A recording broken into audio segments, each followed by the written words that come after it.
Good afternoon. Welcome to the University of Melbourne and today's forum, Knowledge Precincts, Places and Partnerships for Learning.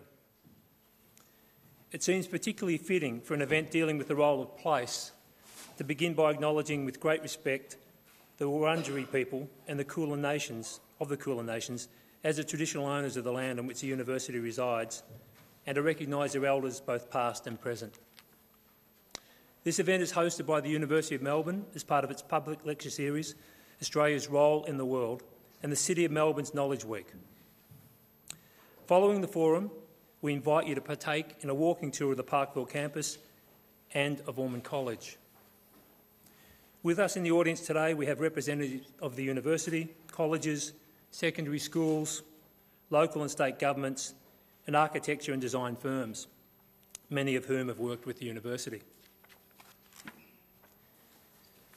Today's forum looks at the developing relationship between three distinct yet overlapping educational territories: the city, the campus and the college. Of central importance to today's conversation is the role of space and place in knowledge creation and sharing, the role of the city in fostering Melbourne's knowledge economy, and the role of universities and colleges in sustaining Melbourne's status as a knowledge capital.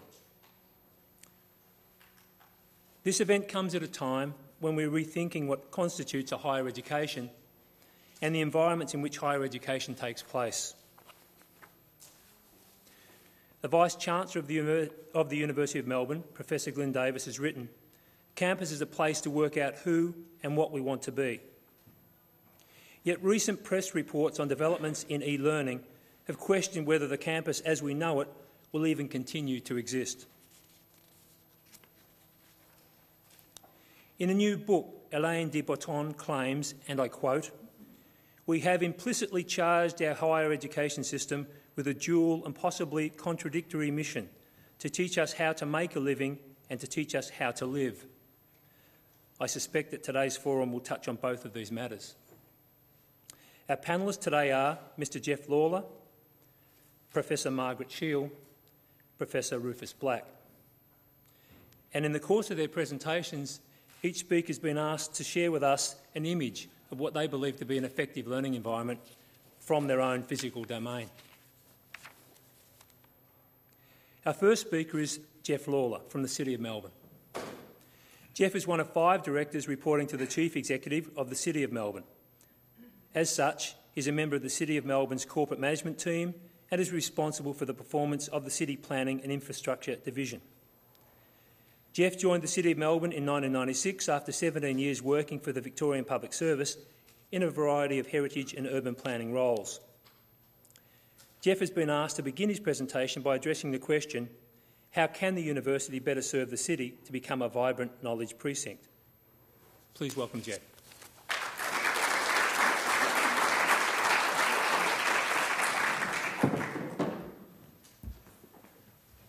Thank you, and good afternoon, everyone. May I also acknowledge the traditional owners and join in Peter's recognition of that on behalf of the City of Melbourne. May I also point out to you that I have a couple of colleagues here who I'd like to acknowledge as well. Austin Lee is the manager of our City Research Branch, and Dr. Shireen Huda works in that branch and is responsible for putting together Knowledge Week. So if it wasn't for those two people, we wouldn't be here today. So I'd like to acknowledge them.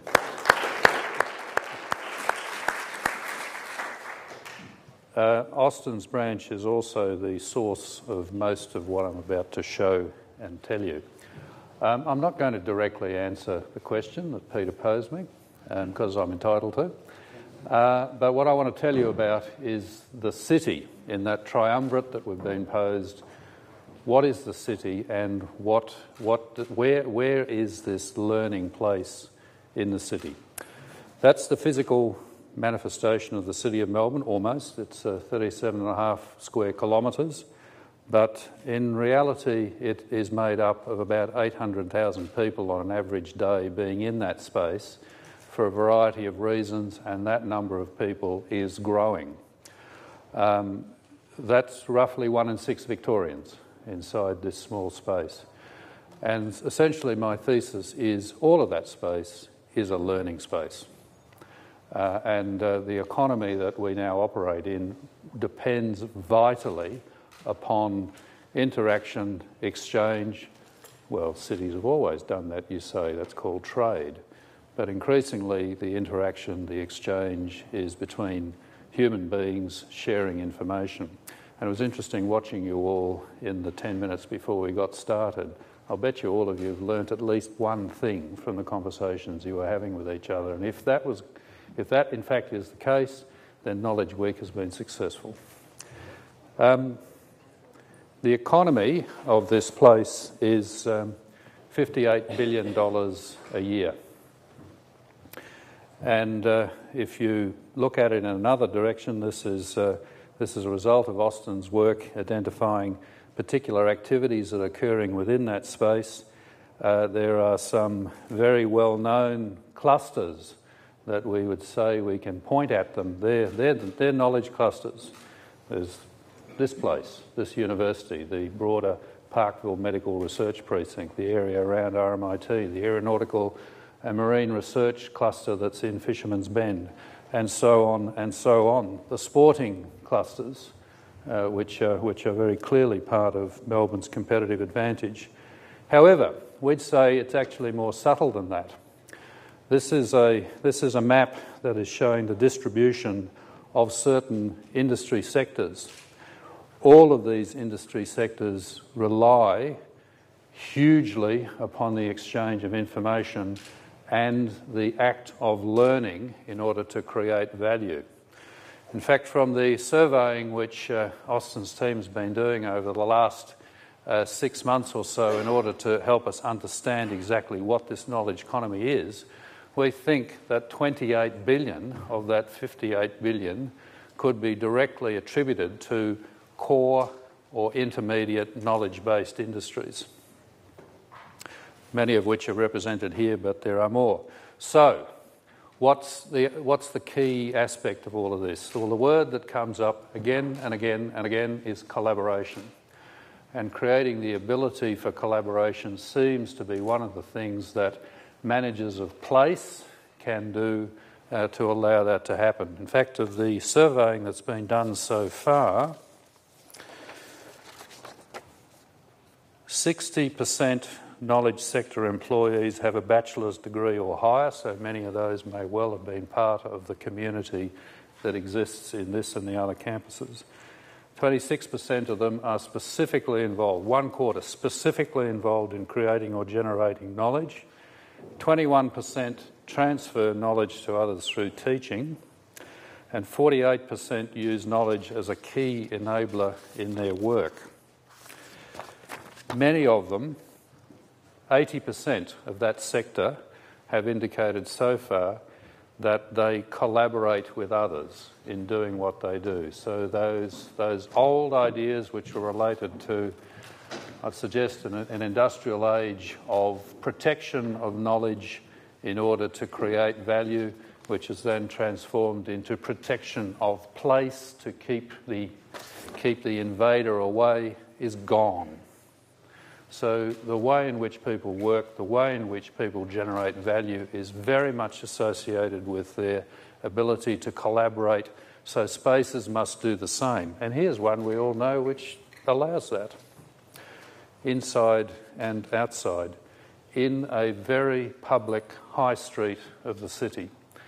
It's informal. What are they learning from each other? Maybe they're learning about who won the footy last weekend. Maybe they're learning about what each had for lunch. But they're all there with a common purpose, and it might simply be to rest or enjoy the sun. But that common purpose then enables the possibility for other things to happen. As you go through the city, you'll see scenes like this. What are they collaborating, learning about? We might have called it gossip. Others would call it current affairs. It's exchange. It's deal-making. It's understanding the context within which you operate. It's knowing, it's doing the SWOT. You know, what's the operating environment? All of this stuff is incredibly important and valuable. Innovation then comes from that. Here's an example of somebody who's figured out a way to have a temporary use in one of the backstreet lanes. wonderful, something everyone can flock to because it's different, but it's inclusive. There are no real barriers to this because there's no real walls. It's inclusive, and that creates that opportunity. And I'm going to finish with this image, which might be an interesting harbinger of what cities might mean in the future in this space. This is Tech Shop, a brand created in San Francisco as a not-for-profit to enable people through a subscription arrangement to access very expensive machinery to do things like 3D digital printing, to talk to each other, but actually to create maquettes or other models of whatever it is that they think they can contribute to society. Is this the sort of shop front of a city in the future where people are physically creating and exchanging information? I think it might be.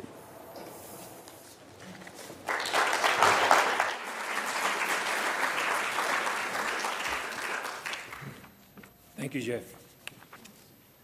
Our second speaker is Professor Margaret Sheil, who joined the University of Melbourne as Provost in April this year from her former role as CEO of the Australian Research Council.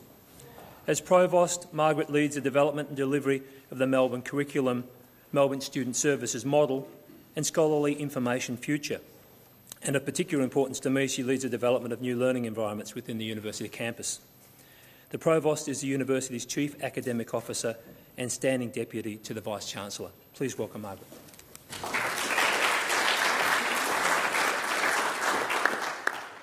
Thank you very much, Peter. I'm not sure I'm going to answer the question particularly well either, but I thought I might just touch on a couple of key concepts, and happy to expand on them as we go into the discussion, and talk about some of the new ways in which we're acquiring knowledge, some of the ways that demand is being generated for knowledge, how we can better do and facilitate knowledge partnerships, and then finish with a little bit of an answer to the question about how we can perhaps encourage partnerships and also encourage and create wonderful spaces. So this, you don't need to worry too much about the detail of this, but this is almost becoming, I guess, an iconic slide in relation to the new Melbourne curriculum. And the reason, I don't want you to engage with the detail, what I want you to take away from this message is something about the complexity. Just trying to see whether I have a pointer here. I do. So this, what this slide shows are these yellow dots are the 6 broad-based undergraduate degrees that were introduced at the time we reformed the curriculum to introduce broader-based undergraduate degrees with specialist graduate programs. And what the other dots represent are the pathways of the graduates from those degrees. And the dark lines just give you a sense of the volume. And the message to take away here is just how diverse this is.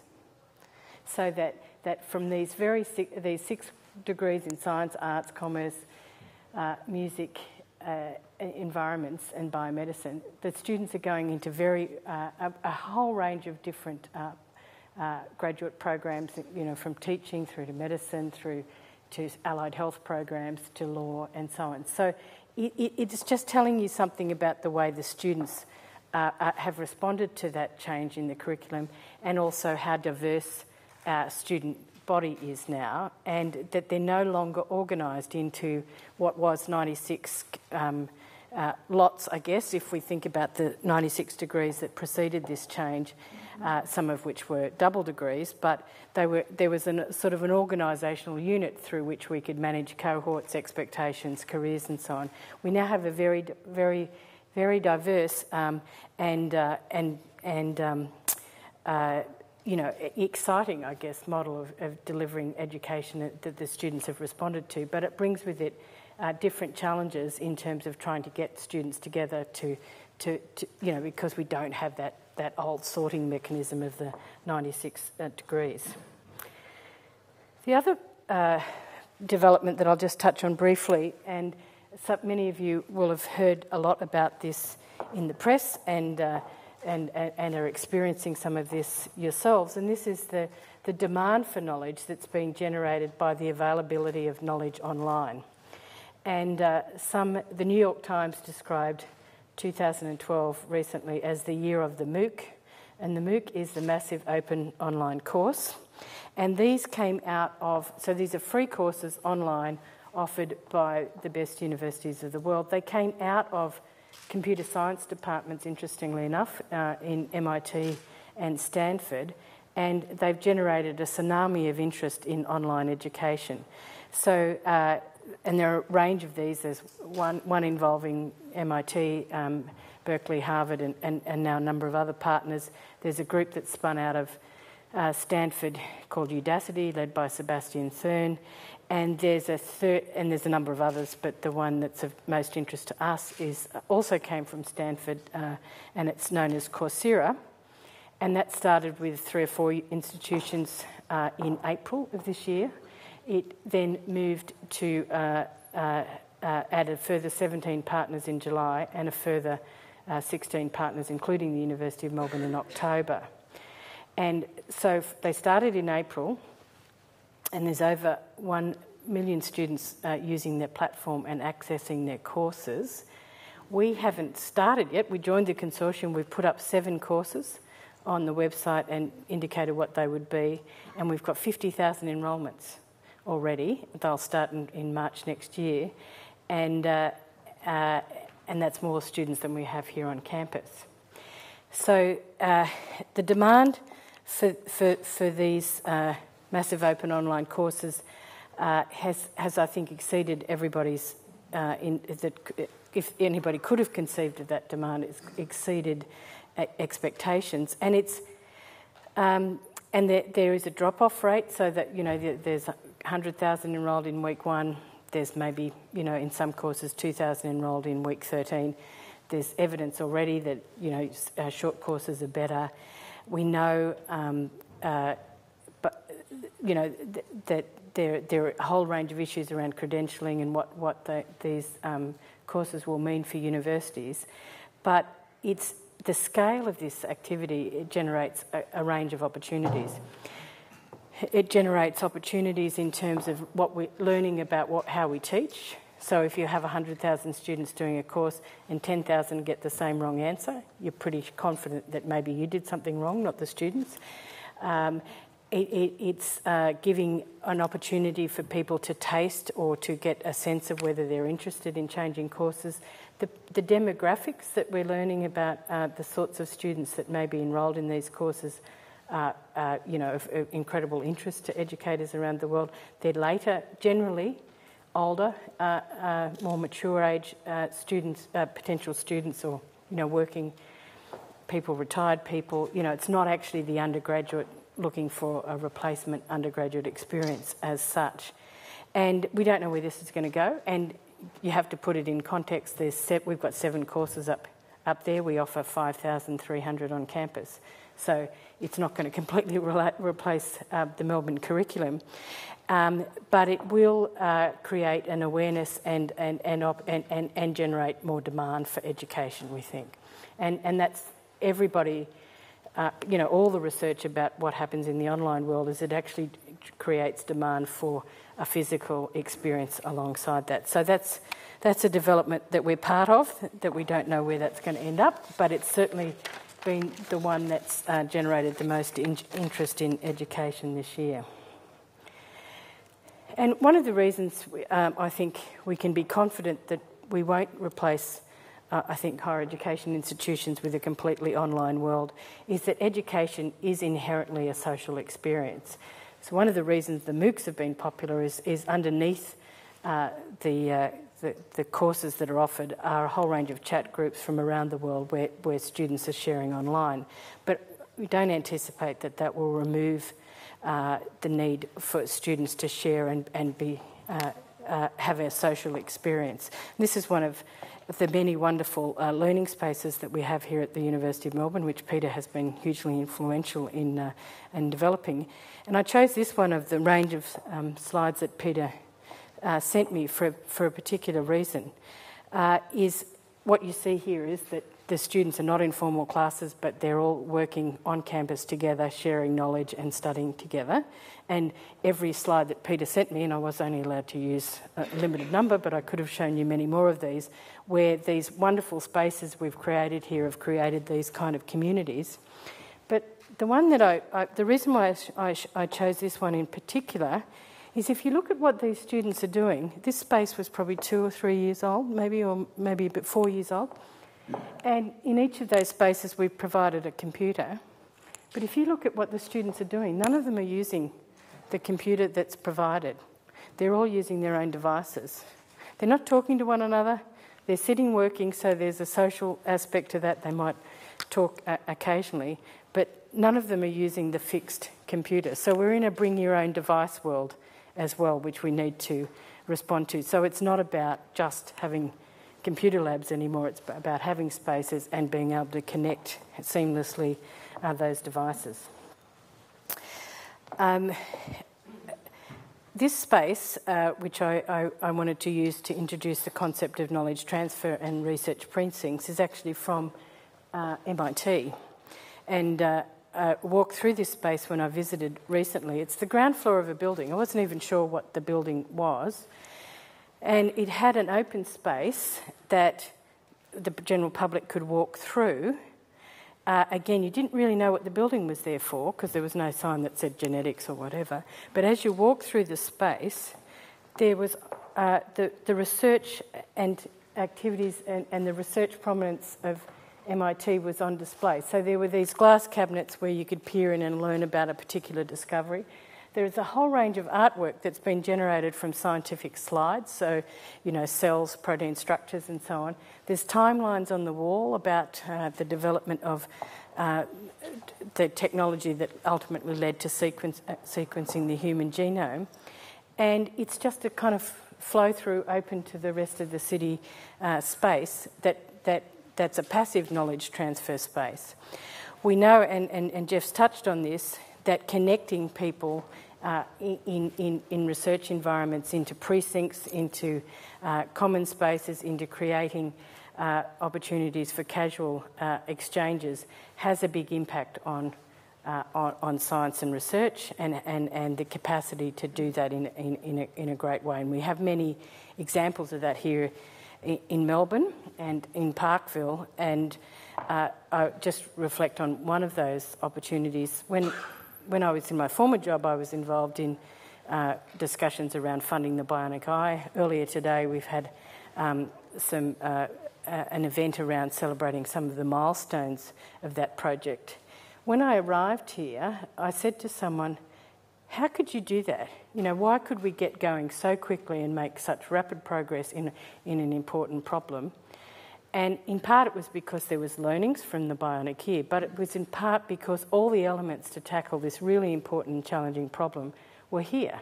We had ICT expertise in NICTA, we had the Bionic Ear Institute, we had the hospitals, we had the neuroscience, we had all the elements here. So when the thought of developing and tackling such a big problem was brought to bear, all the elements were here and they were accessible and they were able to get together and make very rapid progress. So I've got to finish because Peter asked me to reflect on something that we could do better.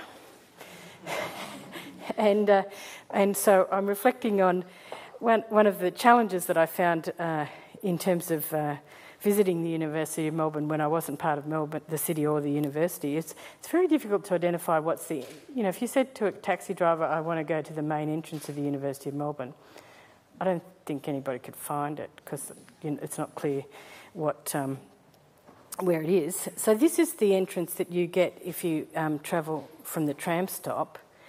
And I wasn't here at the time, and I know, and I'm a little nervous about trams, so I focused a little bit because I didn't grow up with trams, and there's these big signs about, you know, hippopotamus hitting you and so on, so they make me nervous. So I think about the tram stop a lot when I get off the tram there, and I said to someone the question about one of my colleagues about the entrance, you know, that there's no main entrance, and he said, well, think about what would have happened if we'd put the tram stop 100 metres further to the north. We would have walked in every morning, and our 70,000 open day visitors would have walked into this vista rather than the one 100 metres to the south. So that's an opportunity and a challenge, I think, for us all collectively to work on creating these kinds of vistas that are open, that create the message that the university is a place where everyone is welcome and where you might actually be engaged and walk through and acquire some knowledge. Thank you.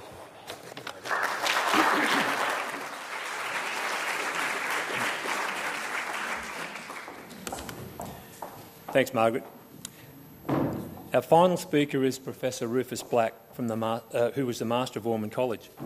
Rufus is an ethicist, a theologian and a strategic advisor. Before becoming Master of Ormond, he worked at McKinsey & Company for 9 years, where he was a partner and played a leadership role in the firm's organisation and public sector practices in Australia and Asia. He continues to provide strategic advice to leading Australian corporations and government departments. Rufus is also an ordained minister of the Uniting Church of Australia, and is currently chair of the board of Teach for Australia, a board member of New York-based Teach for All, and a board member of the Business Working with Education Foundation.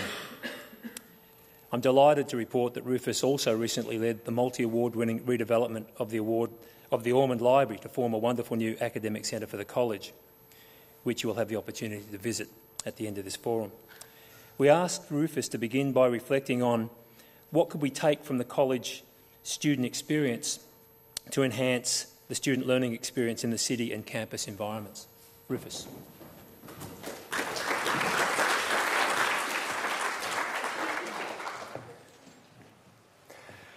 Peter, thank you. The first thing about lessons is you learn them from people, and I have had great teachers. Peter, our wonderful architects who've worked with us, John Lee, who's been one of them, is here today, and of course our students have been my great teachers in what makes terrific learning spaces for the world today. And so Peter asked me to start with an example of what I think is a great learning space, and it is where we as a college began our renewal of learning spaces, and it is with a cafe. And you'll see that there is learning already very vibrantly happening, as it happens in cafes across the town. If this is the year of the MOOC, I think it's also the year of the end of the lecture theatre, and let us celebrate that. There may well be sort of theatre-like lecture theatres for public performances, but for the transmission of knowledge, their age is done. The age of the cafe is here, and the age of the informal spaces to connect and engage in conversation. I look forward to the bulldozing of many lecture theatres at the university and the erection of far more engaging human places where conversations can occur. Because as we've heard today, learning doesn't occur in defined times or structured places. It occurs when learners are stimulated by the people around them and the environments that they're in. For some purposes, those need to be a little bit structured if you're doing scientific experiments of various kinds, but the rest of the time, they need to be great places for terrific conversations with the people who will make your life larger. That's the beginning of great learning spaces. And so when we set about to design this space, the other thing is they need to be built around the way people know how to do those best. When we redesigned this cafe to be a great learning space, I took a group of students, well actually, they took me on a cafe crawl of Melbourne's best cafes as they saw them. We made notes, we took lessons, we decided what the best features were that made for the spaces where all of that kind of activity would happen. Then they sat with me and we invited 6 of the leading architecture firms in Melbourne to come and talk to us. They were a little surprised to find a group of students at the head of the table. But we then selected a terrific firm who did a wonderful piece of work with us, which were Nest Architects. But while I'm on conversations, there of course is the new and the old. And one of the things that our students will tell us about great learning spaces is that this is perhaps our greatest learning space, our dining hall. Why? Because this is the way in which a community actually engages in a serendipitous set of conversations with people where there's a sufficient level of trust that those conversations can actually get to some level of depth. What is occurring in these kind of spaces is a structured way in which a community enables the serendipitous to happen across faculties, across age groups, across year groups. Those kind of spaces are vital. We've always had them, and our real effort has simply been to celebrate them and to celebrate the absence of devices. You will rarely see devices occupying people in these spaces, because these are the spaces for the truly human moments, which I think are at the heart of genuinely transformational learning moments. So if we are not to have lecture theatres, and there is a limit to the number of dining halls, and I would invite the university to think about how you reconfigure spaces. On my list of spaces in the university due for some major renovation would be the CAF, which remains one of the most dismal spaces for learning in an academic institution, and it should be one of the most vibrant, because we can create great modern places for eating. So if it isn't about lecture theatres, what kind of spaces is it about? Well, I think it's about this kind of space. This is our new academic centre, which you'll get to see, a wonderful collaboration with Peter and John and his team, where we've really built it around all of the different ways in which students get together and learn. And so what I want to do is to talk about what are the lessons we've learnt from this, what's guided us. First, in this slide, I want to talk about very quickly about four ideas: specificity, tense, trust, and haphacity, which have guided us. Specificity, because you design spaces very acutely to get people to do what you want them to do in those spaces. I think the age of the multi-purpose space is over. What we know is that we can create beautiful places which will enable the rich kind of activities to happen. Whether it is the kind of learning around the cafe-like table that you insert in a library, or the well-designed booth that enables collaborative use of information technology. These require fine-tuning. We discovered it's a millimetre exercise. You measure booth spaces that work on campus versus ones that don't. It's a matter of a centimetre or two between success or failure. It is about specificity and getting it right. It's also about tense. One of the things that this space has is it's an internal room within a room. You can create rooms within rooms where different kinds of learning can all happen under one overall roof. It's also about trust. What this space has is very high-quality materials. We made the architects work hard on the overall structure so we could spend money on materials that are very high quality, and they are enormously respected. If you trust people with great spaces, they respect them and use them. They use them well.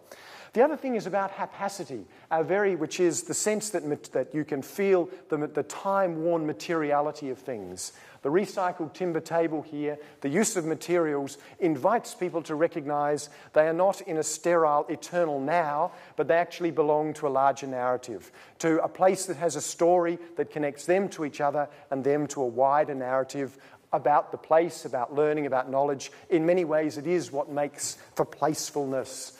And so the haptic's important that we bring it back. Why do people love the old colleges? Because they have a sense of haptic place about them. But that can be done again today. Other things that we learnt in creating these spaces, I think, are about three other ideas that are captured in this slide. One is about sculpture, the other is about rhythms, and the final one is about beauty. The first is about sculpture. One of the things that I think worked extraordinarily well here was that we took utilitarian things and sculpted them into objects that became part of the learning space. One of John's team had the brilliant idea to stop treating bookshelves as some kind of warehouse for books, but literally as objects for sculpture that we could turn into places where you could not only display knowledge, where students can sit, and where vistas could be open to the outside to bring the outside world in. A once enclosed roof was revealed, and its utilitarian glory becomes part of connecting people to the outside world. Virtually every aspect of this space is not utilitarian. It does something to engage people with it. The other thing is about rhythms. This is lecture theatres. One of the many reasons they are awful is they disconnect you from the rest of the rhythms of the world and of life, and so many spaces do. And yet we are inherently rhythmic creatures whose learning should be shaped and structured by that, to bring the sense of the changing pace and light and quality of the day and of the year into the learning space. Our building does that in a series of remarkable ways, not least by having light comes through the roof. It tracks like a sundial through the building, and people have a real sense of the day. They're connected to the outside, and it's task lit so that we're not pretending it's an eternal daytime when you're learning, but you're actually connecting with what's going on about you. That's what makes these places human, and therefore human things happen in them. And the final thing is beauty. Beauty matters. We should be committed to it in universities. Universities are some of the most beautiful places in the world, and I think it's for good reason. Mario Botta observed, the wonderful Italian architect, that museums are the cathedrals of our time because they're the last place where value can be contemplated. Universities should be beautiful places because beauty lines up with truth and goodness as one of the three great things that universities should be inquiring into. You can't inquire into beauty if you are not in a beautiful place. So I think they should be places of beauty, and we should be committed to that. It also means that if they are beautiful, we are in conversation with things about value. And if I'm sad about things that have happened at this university at times, it is not enough of our new building is genuinely beautiful in provocative and interesting ways that invite people into a conversation. We have built too many utilitarian commercial buildings around this campus. We need to stop that and build spaces that genuinely engage people in a values-based conversation. And then I think the final thing about beauty is it leaves you with a reservoir of memories, so that when you do journey out into a darker and more challenging world, you carry with you a reservoir of memories about what it is to be in a beautiful place. And I think that enriches people for the rest of their lives. The final thing is it's not only about buildings. We mustn't neglect our gardens as places of learning. They are so important, not only because they do so much to connect us with rhythm and nature and the environment, which surely is part of a good education, but also because we connect and relate to each other in different ways in garden spaces. This university had its systems garden as a key feature of the early part of its life, and it has retained garden spaces. We need to nurture them and open them up at every possibility. I'm inspired by New York's scheme to kind of turn footways into new kinds of public parks. And I'm delighted at the work that the City of Melbourne is doing in renewing our public parks and spaces. I think the university should be embarked in capturing and creating as many green spaces for people to stop and pause and learn as it possibly can. So a few of the lessons in the 10 minutes Peter politely allows that come from these great collaborations with people whose partnerships with them I have so deeply appreciated. So Peter, to John, to our friends at Lovell Chen and at Nest, my thanks for all that you've taught me.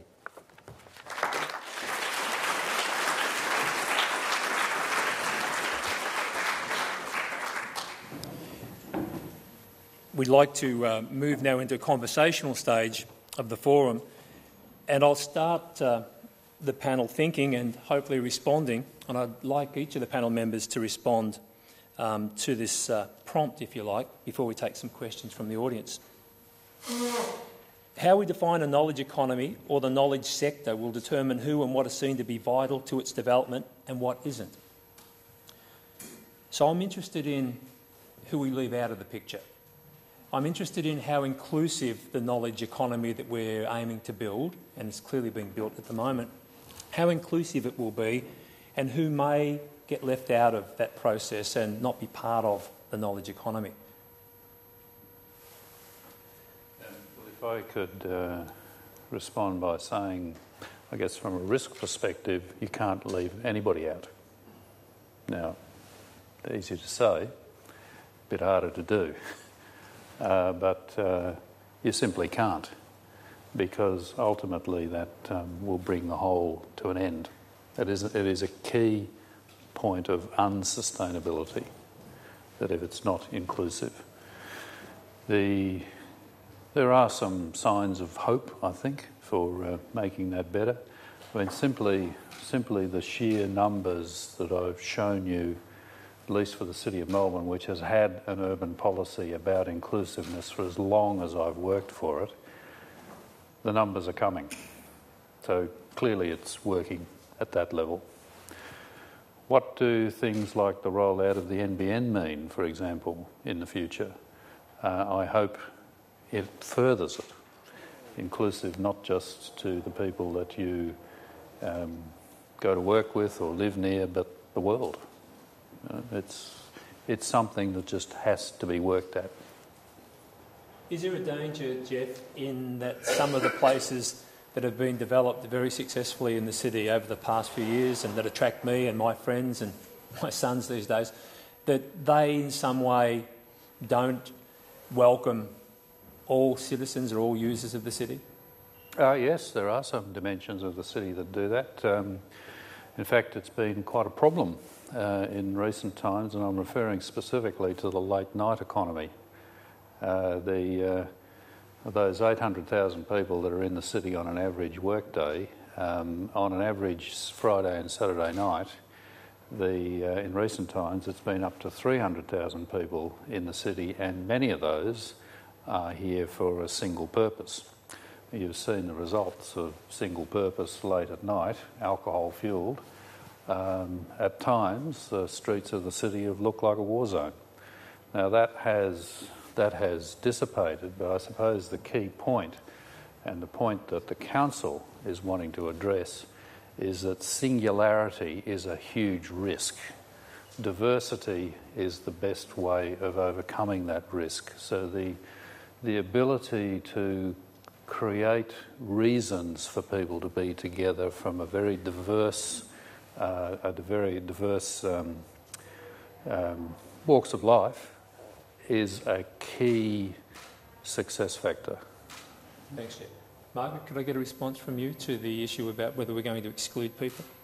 Well, I think it's quite a tricky question, Peter, but we've got to, I think, show, you know, the access is access and equity is, you know, an area, another one of my areas, portfolio areas, and what we're seeing now with the opening up of this brief period, I suspect, of opening up universities to, you know, the unmet demand, is that we're quickly reaching the point where that, with the current school system and the current support mechanisms in place, getting a university place is no longer an issue. What the issue and the challenge shifts to a much earlier place in schooling for those groups that we know that are underrepresented. And, you know, the Indigenous community is an area where we continually, I think, have not, you know, solved many of the challenges there. So we have very good support mechanisms here. We've got a range of interesting programs with the colleges, but the issue goes much earlier in education. And so I think we're going to see, you know, if you compare our rate of higher education to, say, Taiwan, where it's 96% of the, you know, population in a certain age group has a access to university education, we're going to have to shift some of our thinking if we want to create greater access to an earlier place in education. Rufus? Peter, a couple of thoughts. If we're going to be inclusive, our spaces have to be democratic places where anybody is welcome. I think the City of Melbourne on a global scale doesn't do too badly in this because it's so committed to opening up the interstices of the city to a wide range of different kinds of activities and people, and that, I think, makes it a more welcoming city. I think we do need to make sure that democratisation also enables learning to happen. We are still a city that is poor compared to cities around the world in terms of the ubiquity of publicly available Wi-Fi, where people might engage in kind of where that learning, where all of those learning activities can be drawn into a much broader set of spaces. So I think there's still substantial work to be done in terms of how we, if this is the year of the MOOC, then we've got to do lots more to create the public places where people come together. This city has an enormously rich history of its public learning institutions, the mechanics institutes of the 19th century. I think we need to be reinventing what is the 21st century version of the mechanics institutes, which are places where people from all walks of life are coming together to do learning. So I think we need to learn from Melbourne's remarkably democratic learning past in terms of its spaces, to be thinking about what more we do in the city and what more the universities can be doing to collaborate with the city in the creation of those more democratic learning spaces. Thank you. Oh, sorry, Margaret. Add something. Had I not been restricted to 6 slides, the slide that I deleted, Rufus, was of my online learning team accessing the publicly available Wi-Fi outside the Seinfeld Cafe in New York, and you know that's clearly an issue that other global cities have grappled with and are working to solve. And you know, I speak from a position of weakness here in relation to the university's Wi-Fi, but it's something that is the demand is going to be stronger and stronger, and you know, it's not just about fixed line services. Could I go back to that tech shop thing on my slides? So I think it's a really interesting development.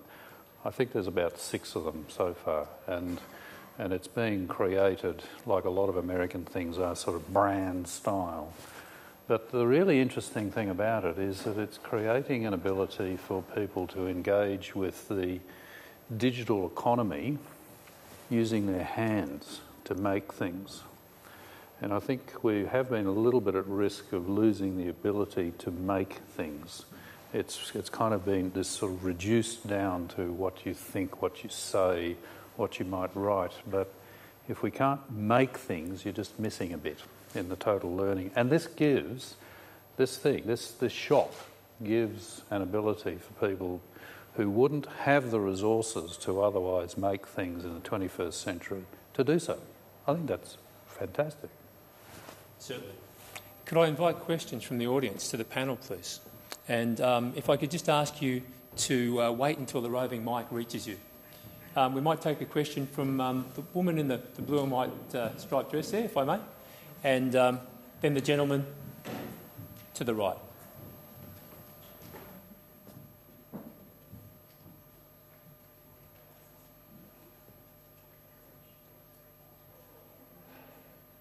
Being very selective about the question I'm asking. I've got hundreds of questions in my mind, but the one I want to address is the situation that many of us, especially females, face when we park our car, when we are fortunate enough to park our car in one of the side streets, and then we finish, say, at 7:30 or at 8 o'clock, and we need to proceed to our car. Now, the City of Melbourne has done wonderful things around the Crown Casino.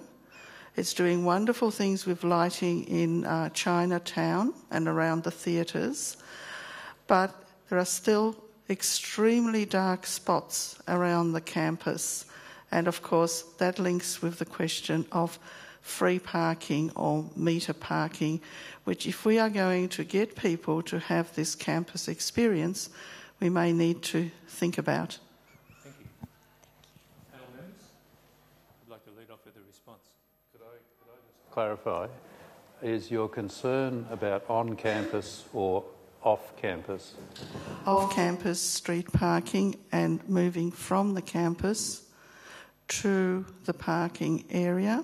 And, of course, there are some very dark spots on campus, and I do know that we are into the age of sustainability as well.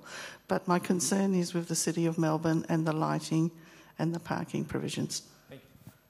Well, from the City of Melbourne's point of view, we recognise that good lighting is a critical part of safety. Safety is a critical part of a successful city. So we are continuously looking at upgrading it and finding less energy-intensive ways of delivering the light. So happy to take on board where the dark spots are. In terms of parking, this is a sort of tricky issue for a growing city. Of that 800,000 people that are coming in every day,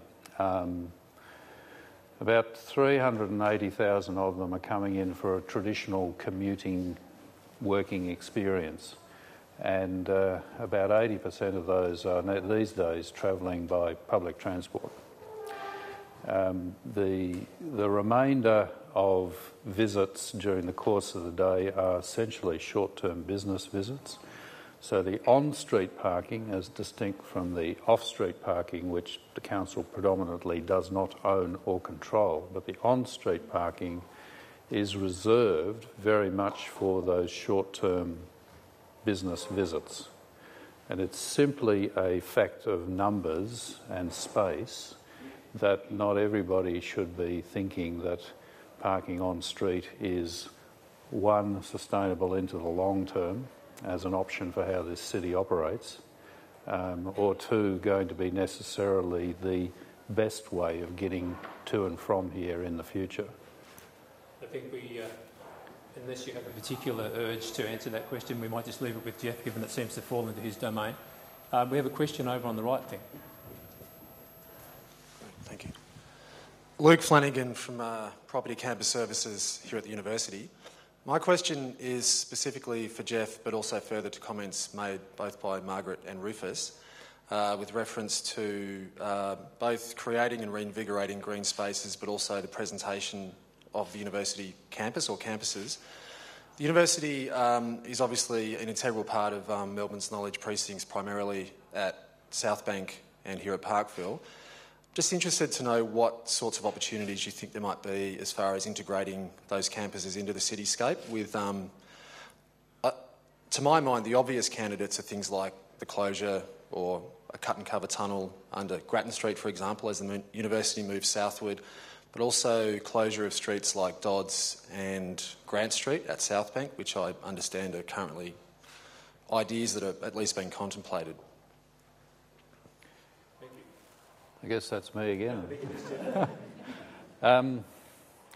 The City of Melbourne is well aware of the university's desire to traffic calm Gratton Street, and there clearly is an argument for that because the university is now equally on either side of Gratton Street. And that's a great thing that the University of Melbourne has actually stepped out of its 19th century walls and moved into the city, just as RMIT has turned its face back towards the city over time and moved northwards. There are, however, 20,000 vehicles a day going down Gratton Street at the moment, and until an alternative is found for what to do about that, it's a little difficult. I think the thinking obviously needs to be in terms of the coming decades. It's not something that's going to happen necessarily in the next 5 to 10 years, but if we take the long-term perspective, the university's obviously been here for 150 years. If we contemplate, opportunities that can be considered, with a long horizon, obviously there's clearly potential there longer term. Yeah, there's no question of that, but it does depend on some reasonably substantial infrastructure changes. I mean, one of the things that is planned to happen, subject to government decisions on when to go and how to finance it, is a new metro rail system passing through this area with a railway station in and around the intersection of Royal Parade and Gratton Street. Now, if that happens, you will have a major transport interchange at that corner, and Margaret won't have to show slides about the tram stop in Swanston Street.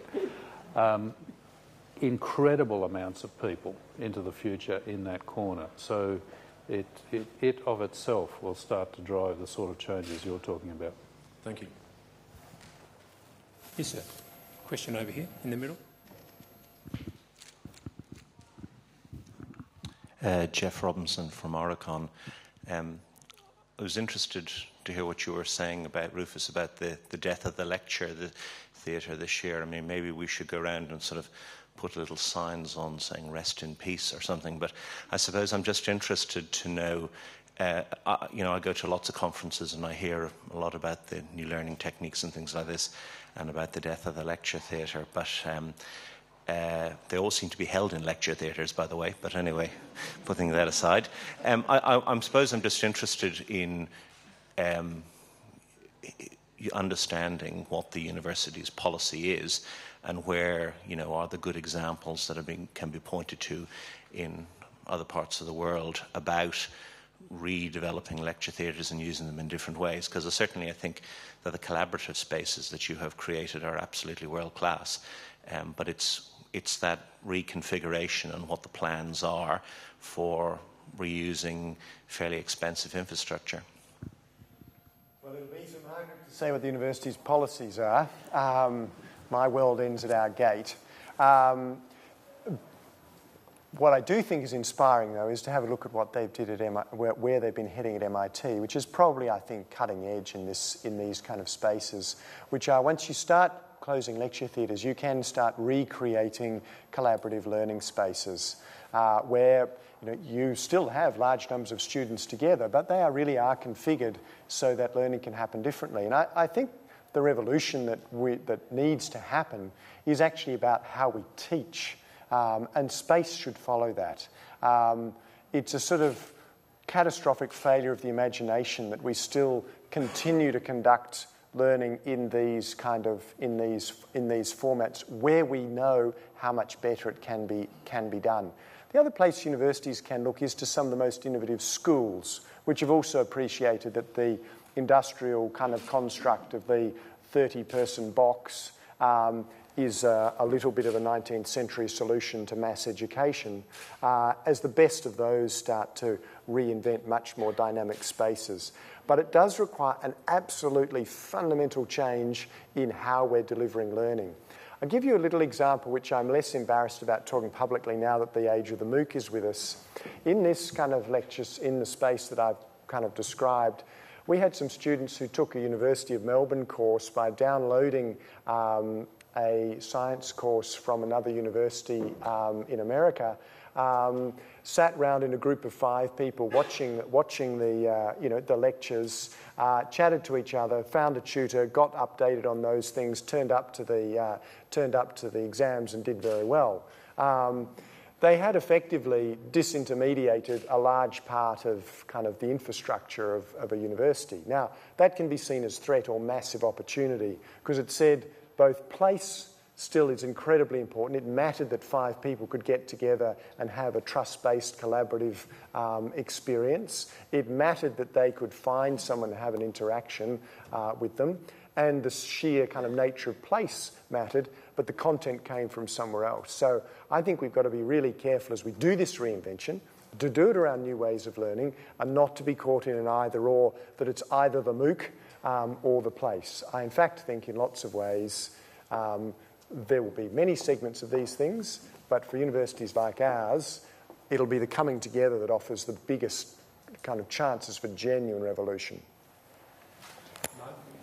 Well, I just might point out that I think the very first space that Peter transformed here on campus was a lecture theatre in chemistry, transformed to a very different space, and we will see more of that, and the opportunity of that the changes in online provision present are exactly the ones that Rufus has described. That there will be so inherently it's a social experience doing education. We have to create the kind of spaces where students can engage in that learning, but it will be different. So, however, we do need lecture theatres for public lectures and conferences. So it's getting that balance right. But the students are voting with their feet in terms of attendance at lectures. So and that's the most telling, I think, statistic is when you start looking at attendance in week 3. Oh, sorry, the question in the middle, please.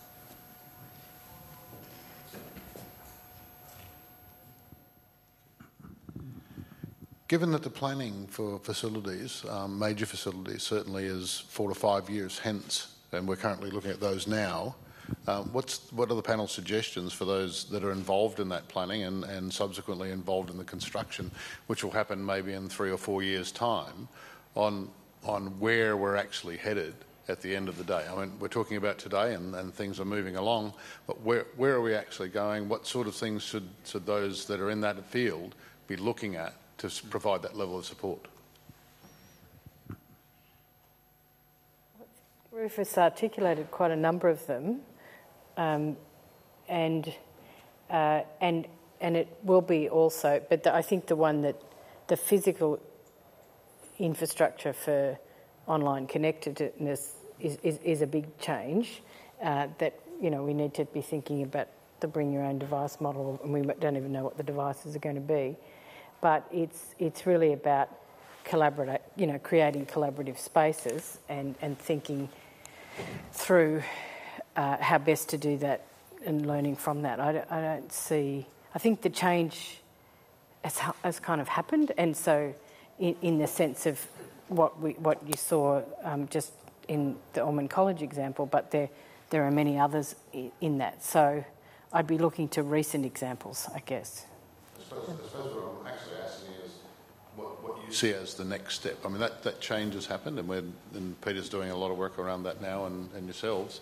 But do you see what the next change is likely to be? Can I make a suggestion?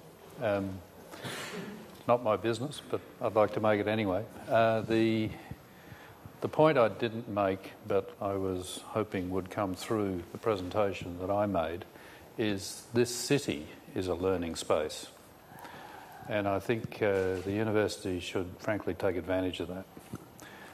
And the way in which it configures itself, the way in which it conducts what it does, take advantage of the fact that you are sitting in an incredible learning economy, learning space with lots and lots of people coming in and out of it every day.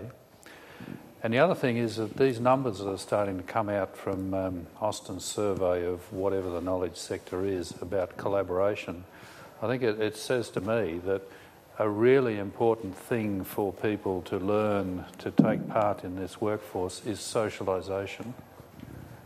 How do you do it? How do you do it well?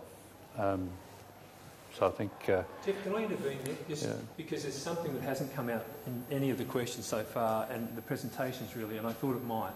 And that concerns the enormous number of international students we have in the city. Yep. We welcome them. But my question to all of you would be, what could we do better to integrate and engage with that large number of people? And is there an architectural or urban design response required to do it better? Before we get on to that, there's just an ingredient I'd like to throw into the mix in relation to this really great question about how we plan, what we do to plan. Because I think there is a little danger we don't get all the right people around the table to get this right. My experience of this is it is actually a sustained conversation between the educators, the designers, but also the orchestrators of community, particularly where we've got, a university of nearly 50,000 people. Spaces work because of the way they relate to the particular community that interacts with them.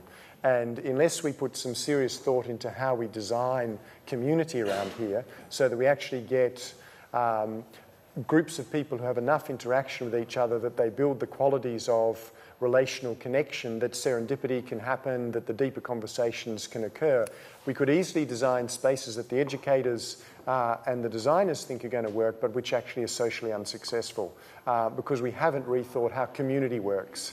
So I'm a little nervous that we do have to, I think, rebuild lots of aspects of our spaces, but I'm not sure yet that all the right people are around the table puzzling away, and that it's become as central as it needs to be to, if you like, the university, to the broad university city reform agenda. I think there are very new partnerships and relationships, and reinventing the learning and the community need to happen with a quite different level of intensity. But I'll just back to international students. Yeah, if we could just pick up the focus on the international students. Would we engage better with them? Could we integrate them better into our lives and into our city through better architectural or urban design interventions? I'm not sure that it actually is architecture and urban design. I think it's more about care, welcoming and community inclusiveness. There are 100,000 people who live in the City of Melbourne, reside in the City of Melbourne, go to sleep in the City of Melbourne. 42% of them, from memory, are tertiary students. Of those, Austin, help me, how many are international?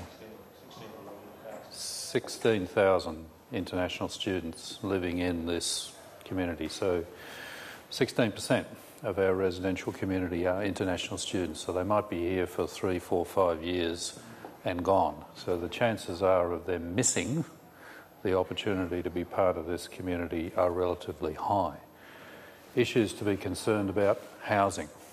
The quality of housing. Is